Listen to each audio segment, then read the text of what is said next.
Hello, my name is Jim, and I'll be your recovery coach. What are you recovering from? You could be recovering from drug abuse, alcoholism, a broken heart, a broken relationship, or just a bad condition of your life that you've been struggling with. It could be anything, but we'll talk freely about what it takes to recover from those hard times in life and find ways to move on. Today, I want to talk about primarily our emotions. Our emotions are really central to who we are and what we are. And sometimes we have a hard time knowing how to think about our emotions. So let me give you a couple of ways of thinking of them. The first way to think about emotions are juice. Does that sound funny?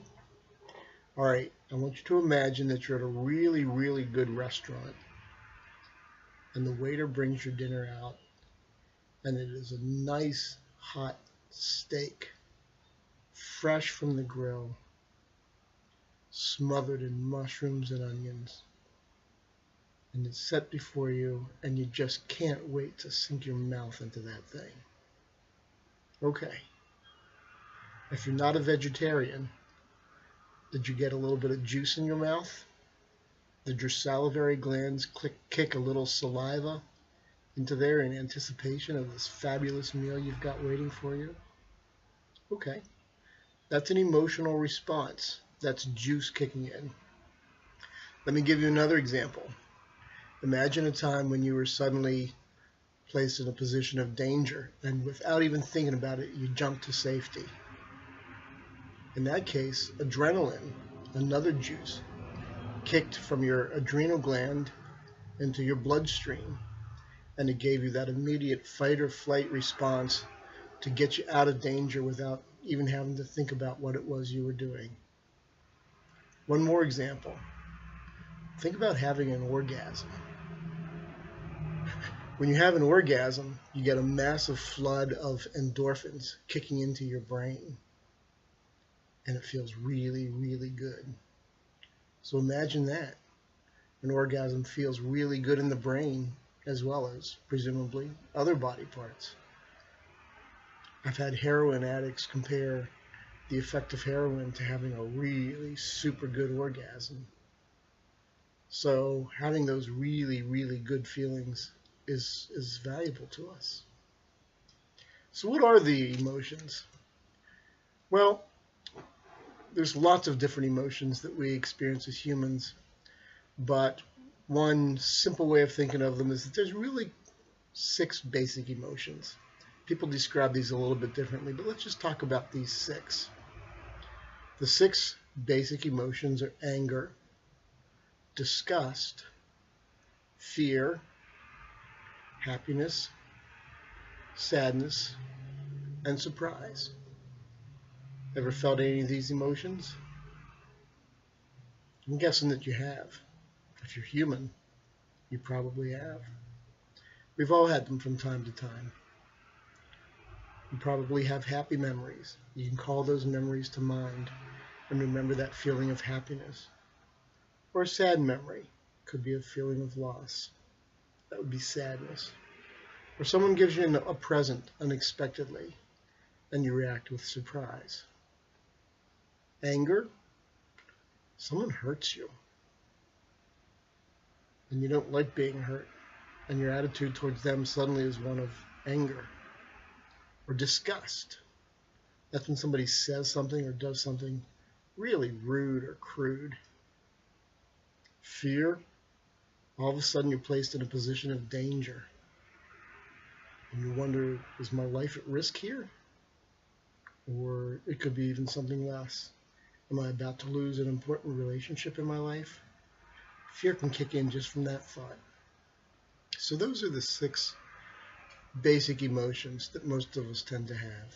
Anger, disgust, fear, happiness, sadness, and surprise. Men and women may experience emotions differently. I'm not sure experience them is the correct way of describing this. Women are more open to talking about emotions. They don't have a culturally based thing that says that they shouldn't talk about emotions. Women tend to talk about emotions very freely and very openly with each other. Guys, on the other hand, we grew up with the idea we're supposed to be tough. Therefore, we're not controlled by our emotions. After all, for much of our evolutionary history, we had to be the fighters, the protectors, the defender of the tribe. And that meant that we might feel fear, but we couldn't give in to fear. We had to go out and do our duty, whatever it was. And so we tend to grow up, some of us, with a John Wayne type of image. We got to be the tough guy. We got to be the one who's not fazed by whatever it is that comes our way. So talking about emotions can be a really, really hard thing, especially if you're a guy. And this is where drug addiction or alcoholism or other kinds of addictive behaviors, be it gambling, porn, whatever, tend to kick in. Because what will happen is we'll have an overwhelmingly difficult emotion. We might get flooded with an emotion, and rather than acting on that emotion per se, we try to numb it out. That's what drug use, including alcoholism, often is all about. How do we numb out really hard, really painful emotions? In subsequent videos, I'll talk about ways that we face, acknowledge, deal with, process those emotions, no matter how hard they are, in place of trying to numb them out with drugs or whatever.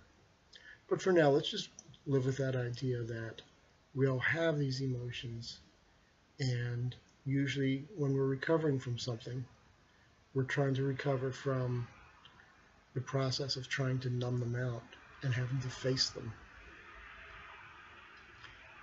Let me close with one final thought about emotions. Our emotions are signposts. They're warning flags.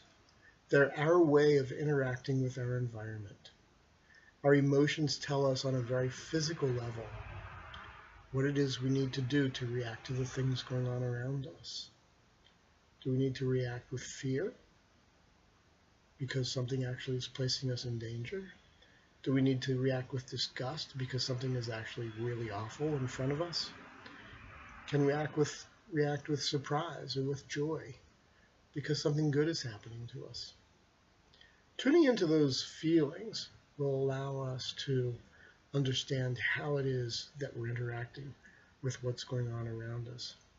And trying to turn off those emotions or override them can actually be a dangerous thing, because it keeps us from being in touch with what's really going on around us.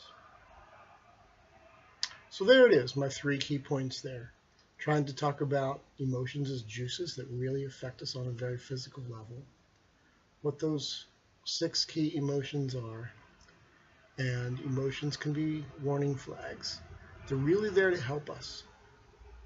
We want to learn how to pay attention to them, because paying attention to our emotions will help us to lead better lives and aid us on whatever is our path to recovery. Thank you, and I hope this has been helpful for you.